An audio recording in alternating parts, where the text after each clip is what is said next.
عجیب ہے قرآن کریم میں اللہ تعالیٰ بیان فرمان، ہائے ہائے اللہ کتنے محبت کے ساتھ اللہ تعالیٰ کہتے ہیں حضور کو، اور ربک چون خدا، ربک چون خدا، آپ کا خدا الغفور بہت معاف کرنے والا ہے، الرحمہ بہت رحم کرنے والا ہے۔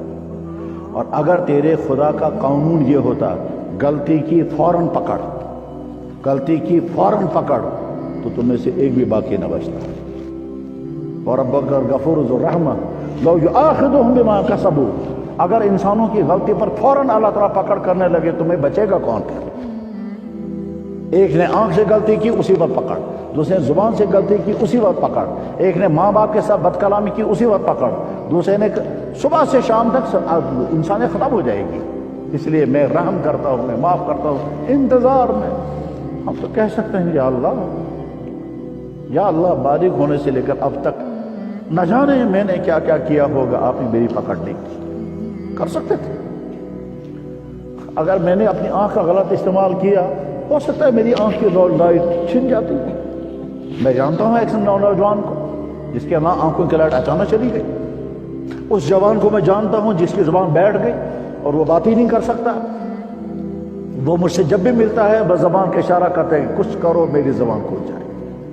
میرے بھائی بخصوصیاتی شہر پر نزدیک ہی یا پھر گمنا، میں وہاں جمعے کی نماز کے بعد عصر کی نماز کے بعد میں نے نکاح پڑھا۔ جب وہ اٹھا تو ایک آدمی میرے پاس آیا سامنے اور منہ بند کر کے رونے لگا، اور ودا کچھ کہنا چاہتا ہے، میں کہنے سمجھ میں نہیں آیا۔ میں نے دوستوں سے پوچھا بھائی کیا کہہ رہا ہے یہ؟ لوگوں نے کہا یہ کہتا ہے کہ مجھے زبان میں کینسر ہو گیا اور ڈاکٹروں نے زبان کاٹ دی۔ اب یہ آواز تو کھولی تھی، آواز بند۔ میرے بھائی کہہ سکتے ہیں یا اللہ ہم سے اسی زبان سے نہ جانے کب تک کیا کیا ہوا ہوگا، آپ نے تو ہمارے ساتھ ایسا نہیں کیا۔ اسی آنکھ سے نہ جانے میں نے کب کیا کیا ہوگا، آپ نے تمہارے ساتھ ایسا نہیں کیا۔ جس اللہ نے ہمارے ساتھ آج تک یہ رحمتوں کا معاملہ کیا، اسی اللہ سے ہم عہد کریں گے یا اللہ ہم ارادہ کرتے ہیں اگلی زندگی ہم ایسی گزاریں گے، آپ کو ناراض نہیں کریں گے، آپ کے نبی کو ناراض نہیں کریں گے۔ ہماری ڈائری آپ کے پاس پہنچے گی، اب دیں گے ہاں اچھی ڈائری ہے، توبہ بھی کی ہے اس نے اور اپنی غلطی کا احساس بھی کر رہے ہیں۔ اور ہماری ڈائری جب نبی کے پاس پہنچے گی اور قیامت کے دن اللہ کے نبی فرمائے کہ تم میری امتی ہو، بس یہی ارادہ ہمیں کرنا ہے۔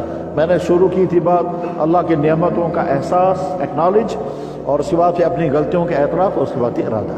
میرے بھائی ارادہ کریں گے، ماں باپ زندہ ہیں بہترین سلوک کرو، شادیاں ہو گئی اپنی بیویوں کے ساتھ بہترین سلوک کرو، بھائیوں کے ساتھ محبتیں کرو، پراپرٹیوں میں جھگڑے اور کسی پر ظلم نہیں۔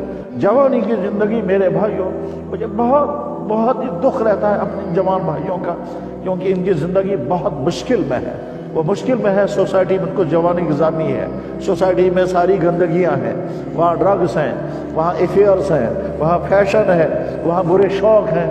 اسی میں اس جوان کو رہنا ہے۔ یہ کالج بھی جاتا ہے، یہ دفتر بھی جاتا ہے، یہ شاپنگ مال میں بھی جاتا ہے، یہ پرچیزنگ کرتا ہے، یہ ٹریڈنگ کرتا ہے، اور اسی ماحول میں یہ شادیوں میں جاتا ہے، فنکشنوں میں جاتا ہے، اس کے دل میں بھی آتا ہے میں یہ کروں گا۔